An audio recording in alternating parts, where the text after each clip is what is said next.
नमस्कार, मैं हूं आपका हमजुमान संजीव चौहान और इस वक्त हम लोग बात करेंगे सीमा पार आतंकवाद से लेकर डिजिटल जिहाद तक रोकने के लिए भारत सरकार ने जो मुहिम शुरू की है। समझते हैं सीआरपीएफ यानी कि केंद्रीय रिजर्व पुलिस बल, जो कि सीमाओं की सुरक्षा के लिए 24 घंटे तत्पर रहती है, देश की सबसे बड़ी पैरामिलिट्री फोर्स है। और उसके रिटायर्ड आईजी यानी कि इंस्पेक्टर जनरल महानिरीक्षक सीआरपीएफ के शर्मा साहब हमारे साथ हैं, खास मेहमान।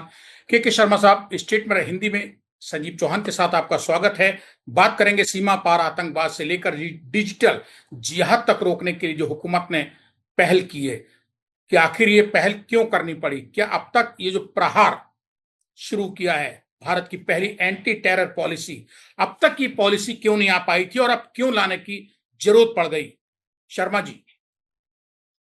नमस्कार। आपको और आपके सभी दर्शकों को चौहान साहब मेरा सादर नमस्कार। आपने बिल्कुल सही कहा कि अब तक क्यों नहीं लेके आ पाए, जब तक कि हमारे यहाँ आतंकवाद इतने दिनों से है। लेकिन इसमें चिंतित होने की कोई जरूरत नहीं है कि यहाँ भारत सरकार ने एंटी करप्शन लॉ लेके आई, करप्शन खत्म नहीं हुआ और बढ़ता गया। तो ये नियम से चीजें खत्म नहीं होती, ये नीति आपकी कैसी होनी चाहिए। आपने देखा कि उत्तर प्रदेश के आप भी रहने वाले, मैं भी रहने वाला हूं। आपने देखा कि नियम कानून तो कोई चेंज नहीं हुए, वही नियम कानून है। बाबा आए तो यहाँ लॉ एंड ऑर्डर की स्थिति ठीक हो गई। पहले मतलब अब ऑपरेशन लंगड़ा चल रहे हैं। सबसे बड़ी बात है नियत की।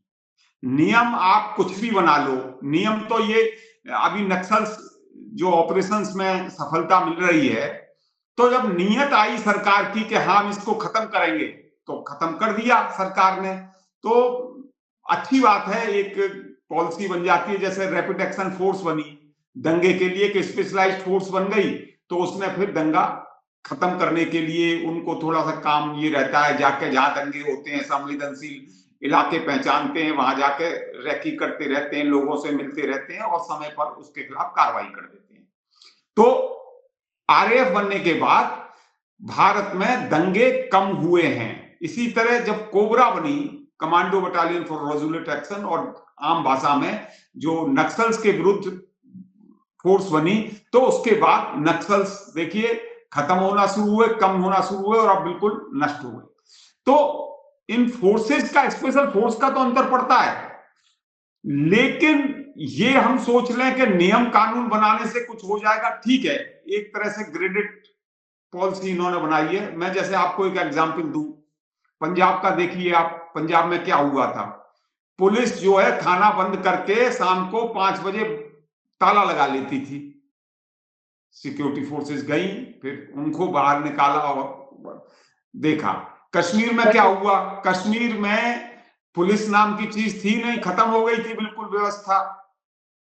तो ये जो पॉलिसी आई है उसमें मुझे एक थोड़ा सा मैं कहना चाहूंगा, अच्छी पॉलिसी बनाई है, सारी चीजें अच्छी हैं, लेकिन एक चीज फिर भी मैं कहना चाहूंगा कि जिनकी उपस्थिति में आतंकवाद शुरू होता है वही लास्ट तक कमांडर बने रहते हैं। वही सिक्योरिटी फोर्सेज वहां जाती हैं, दूसरी फोर्सेज जाती हैं, तो उनका, क्योंकि इसमें सरकार भी जब तक के आमूल चूल परिवर्तन नहीं करे, लॉ एंड ऑर्डर जो है वो स्टेट का सब्जेक्ट है, तो वहां जाके स्टेट ही रहती है ऊपर, स्टेट की जो अथॉरिटी है। और वो स्टेट फेल हुई थी भाई। जो नक्सलवाद आया तो इसका मतलब स्टेट ने अपना ढंग से काम नहीं किया। अगर शुरू में ढंग से उसको पहचान लेते, ढंग से उसको शुरू में कहते भाई हमें 4 बटालियन दे दो, हम इसको भी खत्म करते हैं, ऐसे कश्मीर में हुआ। शर्मा जी, आपका जी कहना मैं जो समझ रहा हूं वो ये समझ रहा हूं कि नीतियां बनाने से काम नहीं चलेगा। नीतियां बनती हैं और दब जाती हैं, जमीन दोज हो जाती हैं। नियत साफ और मजबूत होनी चाहिए, तो स्टेट भी इस तरीके की आतंकवादी या देश विरोधी या सूबे के विरोध में, जन के अहित में जो चीजें हैं उनको काबू कर सकती है, नियत साफ हो। अब प्रहार जो बनाया गया है, क्या ये प्रहार अगर पहले बना लिया गया होता तो सैकड़ों हजारों जो जाने आतंकवाद की भेंट चढ़ गई हैं, चाहे वो फौजी हो, चाहे पैरामिलिट्री फोर्स के लोग हुए, चाहे जनता के निर्भीक बेकसूर लोग हुए, बलि चढ़ चुके हैं। जो प्रहार उस पे कहीं लगाम लगा पाएगा, या ये भी सिर्फ प्रहार बन के कागजों में सिमट के रह जाएगा, जैसे कि सरकारी योजनाओं का हश्र पतन होते हुए आपने खुद देखा है? मैं तो ये कहूंगा, मैं आपके साथ 100% सहमत हूं, और जो मैं कहना चाह रहा हूं वो बिल्कुल आपने सही शब्दों में, क्योंकि आप अच्छे पत्रकार हैं, प्रभावी पत्रकार हैं, आपकी भाषा पर पकड़ है, तो आपने बिल्कुल सही सही बात कह दी है। मैं यही कहना चाह रहा था जो आपने कही है। देखिए, नीति तो आप बना लो कि कुछ भी, भाई सरकार को भी शो करना है, हम कुछ और लेके आए, भाई इसमें कौन सी नई चीज आई है प्रहार में? बस सब चीजें तो पहले भी यही हो रही थी। हाँ, ये अच्छा होगा कि इसमें थोड़ा सा स्पेसिफाई कर दिया कि इनको कि एनआईए आएगी, आईबी आएगी। अब कश्मीर में तो हमने देखा है अपनी आंखों से कि आईबी बिल्कुल मतलब जिसे कहते हैं कि कोई प्रभावहीन हो गई थी। वो तो फिर सिक्योरिटी फोर्सेस ने, सुरक्षा बलों ने, विशेष तौर से सीआरपी बीएसएफ ने जाके वहां काम किया, और वहां फिर इंटेलिजेंस कलेक्शन शुरू हुआ। तो ये चीजें हैं। प्लस एक कमी मैं और इसमें देख रहा हूं कि इसमें आर्मी का रोल जो है वो स्पेसिफाई नहीं किया। दोनों चीजें हो सकती हैं, एक तो जैसे भाई लॉ एंड ऑर्डर और इंटरनल सिक्योरिटी पुलिस का काम है या पैरामिलिट्री का काम है, तो वो देखें, आर्मी को क्यों इसमें इन्वॉल्व किया जाए। हालांकि आर्मी से जैसे कहा था नक्सल्स में कि आइए यहाँ, तो उन्होंने सही कहा, उन्होंने कहा भाई ये हमारा काम नहीं है, आप देखिए। तो सीआरपीएफ ने आगे बढ़ के लड़के अपनी हजारों कुर्बानियां देके आज खत्म किया है नक्सल्स को। तो मेरा ये कहना है कि नीति तो ठीक है, लेकिन नियत में जब तक लीडरशिप, अब केपीएस गिल आए, पंजाब से टेररिज्म खत्म कर दिया, कोई लॉ एंड ऑर्डर का कोई नहीं, वो वही आईपीसी, वही सीआरपीसी, वही एविडेंस एक्ट, वही सारी चीजें रही। ये जो चीजें हैं, इससे एक हो गया कि सारे टूल्स जो हैं, अब जो एक भ्रम की स्थिति थी वो खत्म हो जाएगी कि भाई जब ये आएंगे काम, ये आएंगे, ये आएंगे, ये आएंगे। और भी अच्छा रहता कि थोड़ी सी रेस्पॉन्सिबिलिटी फिक्स की जाती। भाई उस समय वहां कौन अधिकारी थे जब आतंकवाद शुरू हो रहा था? किसने अपना काम ठीक ढंग से नहीं किया? ठीक है, किसने सही समय पर सूचना नहीं दी? भाई भारत सरकार जो हमारी गुप्तचर एजेंसी है, उन पर बहुत पैसा खर्च करती है। क्यों नहीं आपने ये सूचना दी कि नक्सलवाद इतना बढ़ने वाला है? अगर दी तो एमएचए ने काम क्यों नहीं किया?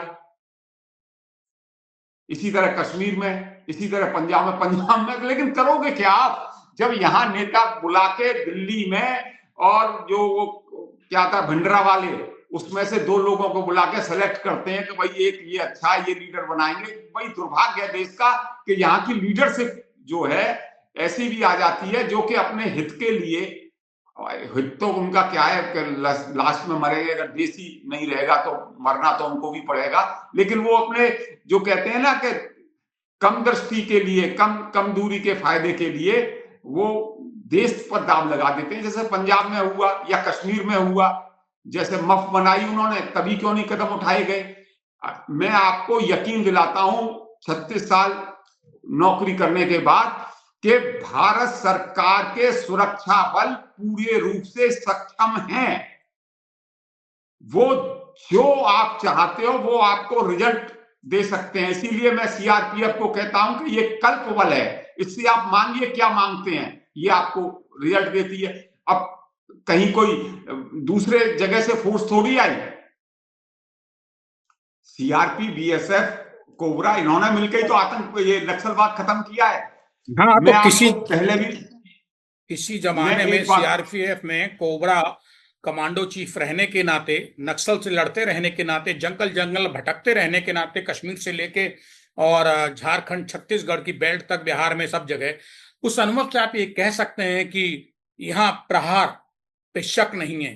शक ये है कि इस प्रहार जैसी योजनाओं को सही से अमल में ले आया जाए, और इस प्रहार जैसी प्लानिंग पे कुछ कथित नेताओं की जो स्वार्थ सिद्धि वाली सोच है वो कुठाराघात ना करे। तो प्रहार हमेशा तैयार रहता है, हमारी सेनाएं, पैरामिलिट्री फोर्सेस हमेशा तैयार रहती हैं, बस इनको अमल में लाने के लिए एक जिद जरूरी है, ईमानदार जिद। आप ये कहना चाहते हैं कि कहीं जब मानसिक तरीके से जो सिस्टम है पीछे होने लगता है, प्रहार बनाने से काम नहीं चलेगा। आज भी वही फौजी है, वही सीआरपीएफ, वही बीएसएफ है, वही आईटीबीपी है।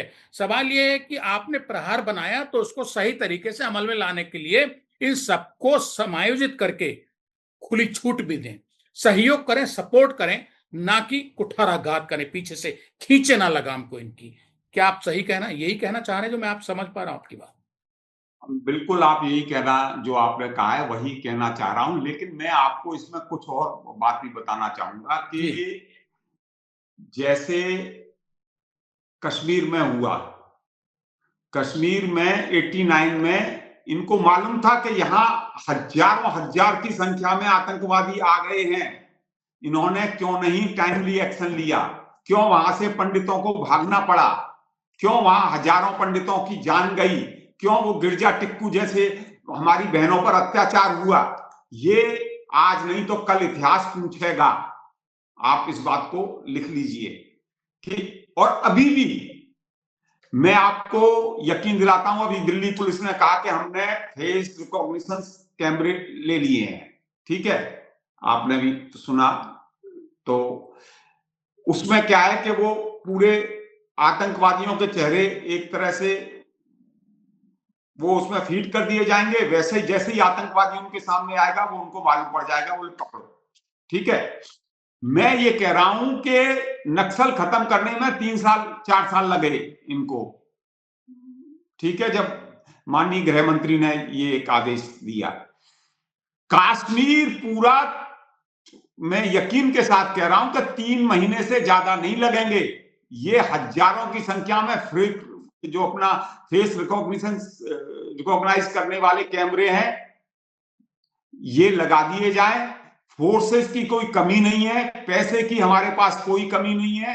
आप देखो कहीं से निकल नहीं पाएंगे ये टेररिस्ट आके, जैसे पहलगाम। के शर्मा जी, प्रहार बनाने की जरूरत क्यों पड़ी और अब तक प्रहार क्यों नहीं बनाया जा सका? देखिए, ये तो एक सतत प्रक्रिया चलती रहती है। जब आदमी डिस्कस करता है कि क्या और नया लेके आए, क्या और नया लेके आए, क्या और नया लेके आए, जाके ये शॉर्टेस्ट जो रूट है ऑलवेज अंडर कंस्ट्रक्शन। आपके पास पहले बस चलती थी, धुआं होता था, फिर आपकी मेट्रो आ गई, फिर और चीजें आ रही हैं। तो ये एक नई चीज लेके आए हैं। नई चीज क्या है? ये सब चीजों को एक बस समग्र रूप से एक जगह रख दिया है। जैसे हाँ, आपने मतलब घर में, जब तक आपके गाल पे कोई थप्पड़ नहीं मारेगा तब तक आप गाल घुमा के बचाएंगे नहीं, सीधे चलते चले जाएंगे, पिटते जाओ, इंतजाम करते जाओ। आपके उदाहरण के साथ मैं सहमत हूं, है यही ना? है। कि जब तक मार ना पड़े, जब तक कुटो ना सड़क पे, जब तक बदनामी ना हो, जब तक कि देश की सरहदें, सीमाएं, उनकी जो मजबूतियां हैं वो तार तार ना हो जाएं, जहां जहां छेद देखते जाओ वहां बंद करते जाओ। लेकिन इसकी हाँ, कोई जरूरत नहीं है कि छेद पहले से बंद कर लो।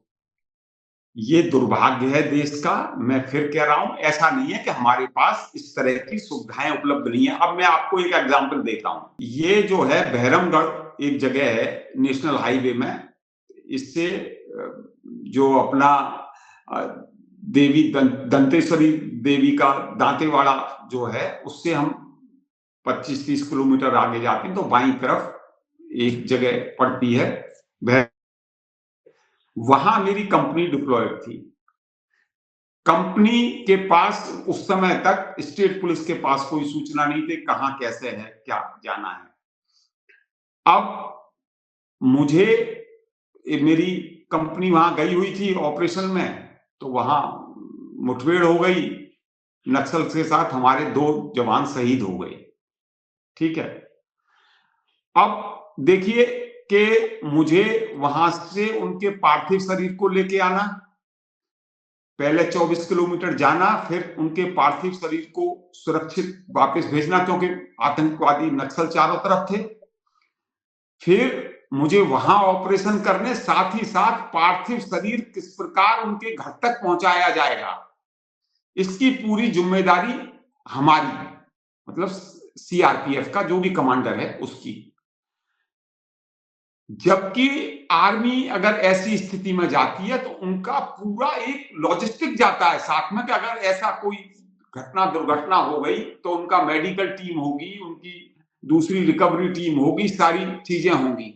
हमारे यहाँ ऐसा नहीं है कि ये कोई नई चीज हो रही है। हमारे पास आर्मी के पास सारी सुविधाएं हैं, सारा प्रोटोकॉल बना हुआ है, सारी चीजें हैं, लेकिन क्योंकि जो ऊपर स्तर पर सोचने वाले लोग हैं उनके पास जानकारी का अभाव तो नहीं कहूंगा, क्योंकि जो ब्यूरोक्रेसी है या आर्मी है उनको पूरा मालूम रहता है क्या करना है, लेकिन जो उनकी नीयत जो मैं बार बार कह रहा हूं, उनकी मंशा जो बार बार मैं कह रहा हूं, वो मुझे नजर नहीं आती।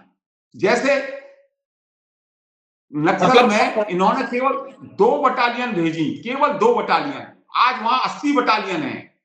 क्यों ये पहले नहीं भेज सकते थे? नहीं तो शर्मा जी, के शर्मा साहब, केंद्रीय रिजर्व पुलिस बल यानी कि सीआरपीएफ के वो रिटायर्ड दबंग आईजी जो कश्मीर से लेके झारखंड की बेल्ट में जहां जहां नक्सलवाद था वहां वहां 10,000 कोबरा कमांडो को लेके आप लीड कर रहे थे, जंगल जंगल जूझ रहे थे, दिन रात आंधी तूफान बारिश सब में लड़ाई लड़ रहे थे।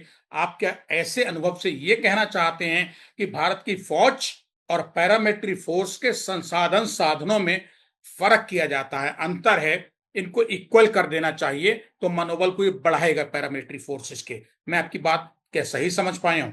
मैं बिल्कुल सही कह रहा हूं कि जो आपने समझा है बिल्कुल सही समझा है। हम लड़ते तो उसी तरह हैं। अब आप देखिए, इसका एक एग्जाम्पल और आपको दूं कि कहीं अगर बॉर्डर पर सीआरपी भी है, बीएसएफ भी है, आर्मी भी है। आर्मी हमारी सम्माननीय फोर्स है, हम उसको सलाम करते हैं, बेस्ट फोर्स है हमारी दुनिया की आर्मी। लेकिन जब कंधे से कंधा मिला के बीएसएफ और सीआरपीएफ भी लड़ती है तो उनके जो जवान हैं, अगर भगवान न करे कोई शहीद होता है तो उनको एक दर्जा, हालांकि टेक्निकल रूप से शहीद का दर्जा सरकार नहीं देती है, लेकिन वो ऑपरेशनल कैजुअलिटी के नाम से देती है और उनको सारी सुविधाएं मिलती हैं। मान लो पेट्रोल पंप मिलेगा, जमीन मिलेगी और सारी चीजें मिलेंगी। लेकिन वही पैरामिलिट्री फोर्सेस या सीएपीएफ जिनको कहो, सीआरपी, बीएसएफ, आईटीबीपी, ये सारी चीजें जो हैं इनको कोई चीज इस तरह की सुविधाएं नहीं मिलती हैं। ये एक बहुत बड़ा मानसिक अवरोध है जवानों के अंदर भी। जवान भी सोचते हैं कि भाई जब हम जान दे रहे हैं, जैसे जब उत्तराखंड में एक उसमें एयरफोर्स का हमारा हेलीकॉप्टर गिरा तो उसमें आईटीबीपी के जवान भी थे, उनकी भी डेथ हुई, ठीक है। तो उनको वो सारी सुविधाएं नहीं मिली जो एयरफोर्स के हमारे साथी शहीद हुए थे उनको मिली। तो ये सरकार को सोचना चाहिए। लेकिन अब देखिए कब बनता है, क्योंकि सरकार का तो ये चल रहा है तो चल रहा है। और दूसरा है कि उनकी लीडरशिप जो होती है वो आर्मी की लीडरशिप अपनी है, हमारी लीडरशिप ऐसा है कि पैरामिलिट्री फोर्सेस से शायद सरकार इसीलिए नहीं लेके आना चाहती कि भाई ये कहेंगे अपने दुख दर्द हमारे सामने रोएंगे। ठीक है शर्मा साहब, एक सवाल चलते चलते करना चाहूंगा। चीन और भारत, बांग्लादेश, पाकिस्तान, तीन एक तरफ है, भारत एक तरफ है। बांग्लादेश, चीन और पाकिस्तान एक तरफ हो गए हैं। हालात सीमाओं पे ठीक नहीं है, विशेषकर अंतर्राष्ट्रीय सीमाओं पे ठीक नहीं है। वो तीनों देश जो हैं एक दूसरे को सपोर्ट कर रहे हैं और भारत उन पे नजर रख रहा है कि वो किस तरीके से एक दूसरे पे सपोर्ट कर रहे हैं। ऐसे में थोड़ा लीक से हटके प्रहार को तो तभी कामयाब माना जाएगा, जो जिस पे हम चर्चा कर रहे थे कि प्रहार के बीच में अगर नेतागिरी या नेताओं ने कुठाराघात नहीं किया, पीछे से रस्सी नहीं कसी, स्वतंत्र रूप से प्रहार करने दिया गया तो प्रहार कामयाब होगा, वरना मट्टी पलीद होने से कोई नहीं रोक पाएगा आपके मुताबिक। अब आता है कि चीन बॉर्डर एलएसी के पास भारत रणनीतिक रूप से कई सुरंगें बना रहा है, जैसे कि असम में ब्रह्मपुत्र नदी के नीचे बनने वाली पहली अंडर वाटर रोड रेल सुरंग जो गोहपुर नुमलीगढ़ तक रहेगी, और इसके अलावा लद्दाख में 12,000 फीट की ऊंचाई पर शेओक टनल और अरुणाचल प्रदेश में शेला टनल का निर्माण किया जा रहा है। ये सब क्यों? चीन पाकिस्तान की गतिविधियों के देखते हुए या अपने देश की सुरक्षा में एहतियातन ये सुरंगों का निर्माण जरूरी हो गया है? दोनों दोनों चीजें हैं, दोनों हो सकती हैं। देखिए, जहां तक आपका कहना है तो भारत तो सुरक्षा के लिए, अपनी सुरक्षा के लिए ही बनाता है। भारत ने कभी जानबूझ के कहीं अटैक नहीं किया है, मतलब जान इसमें अभी का नहीं है, शुरू से ही। और आप देख लीजिए कि भारत बाली, सुमात्रा, जावा कहां तक था, और फिर भी उन्होंने कभी ऐसा आक्रमणकारी नहीं है कि कहीं की किसी की जमीन हड़प लो। तो नंबर एक बात, तो जो भी हम कर रहे हैं वो अपनी सुरक्षा के लिए कर रहे हैं। हाँ, ये जरूर है, पाकिस्तान, देखो चीन और पाकिस्तान में थोड़ा मेरे हिसाब से, बाकी तो जो भी सरकार समझती होगी, चीन के पास खोने को कुछ है। भाई, चीन के साथ अगर युद्ध होता है तो इकोनॉमी हमारी भी गिरेगी, इकोनॉमी उसकी भी गिरेगी, और उसको ज्यादा नुकसान होगा। ठीक है, तो चीन थोड़ा सा समझदार लगता है कि भाई अगर इनके साथ करेंगे तो हमें नुकसान हो सकता है। लेकिन पाकिस्तान तो नंगा है भाई। हमारे यहाँ कहते हैं नंग बड़े परमेश्वर से, उसके पास ना कुछ खोने को है ना कुछ है। अब वो गया, अब उसने 3 बम गिराए वहां अफगानिस्तान में, अफगानिस्तान वालों ने आके इनके मार दिए, फिर और मारेंगे अभी। तो दोनों में अंतर है। दूसरी बात एक मैं और आपसे कहना चाहूंगा कि एक हमें दुर्योधन सिंड्रोम से निकलना पड़ेगा। 18 अक्षौणी सेना थी, ठीक है, 7 अक्षौणी सेना थी पांडवों के पास और 11 थी दुर्योधन के पास।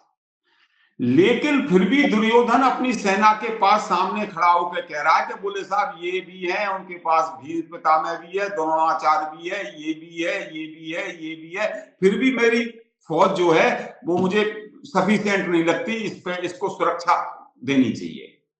तो ये मतलब आपको ताकतवर होके भी आप निबल अपने को महसूस जब करते हैं तो वो एक तरह से मैं उसको कहता हूं दुर्योधन सिंड्रोम।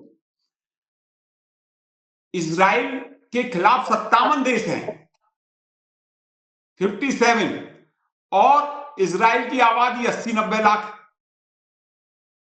भाई, हम भी भारत में 4 इजराइल तो ऐसे बना सकते हैं जो, भाई आप मान के चलिए 30-40 करोड़ की जनता तो हमारे पास ऐसी है जो कि यूरोपियन जो कंट्रीज हैं उनके साथ या डेवलप्ड कंट्रीज जो हैं उनके साथ के बराबर उनके संसाधन हैं हमारे पास।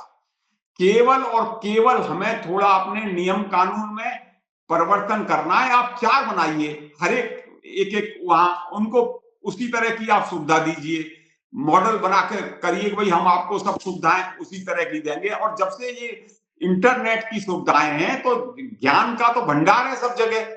आपको केवल और केवल का चुप साध रहा बलवाना, जामवंत ने कहा और हनुमान जी कूद गए।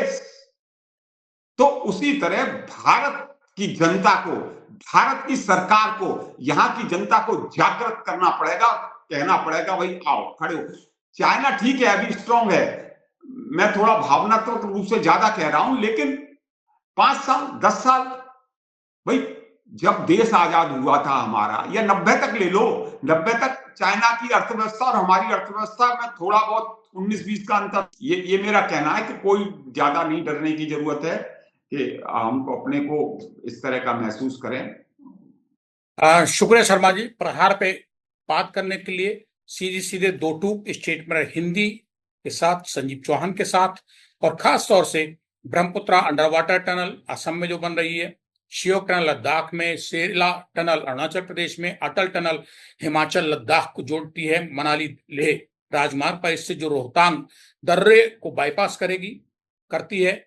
और दूसरी जो ब्रह्मपुत्रा अंडर वाटर टनल है वो गोहपुर और नुमलीगढ़ को जोड़ेगी, जिससे यात्रा का समय 4 से 6 घंटे से घटकर सिर्फ 30 मिनट हो जाएगा। शियोक टनल लद्दाख में जो है 12,000 फीट की ऊंचाई पर बन रही है। ये सुरंग डीएसडीबीओ रोड को हर मौसम में, ऑल वेदर में खुला रखेगी। सेला टनल ये तवांग को असम से जोड़ने वाला दुनिया का सबसे लंबा ट्विन लेन टनल है, जो कि अपने आप में एक ऐतिहासिक और भारत के लिए बहुत तुर्क का पत्ता ये टनल साबित होगी। धन्यवाद स्टेट में रहे हिंदी के लिए संजीव चौहान से बात करने के लिए। के शर्मा साहब, नमस्कार। नमस्कार, आपसे बात करके और बहुत अच्छा लगता है। नमस्कार। शुक्रिया शर्मा जी।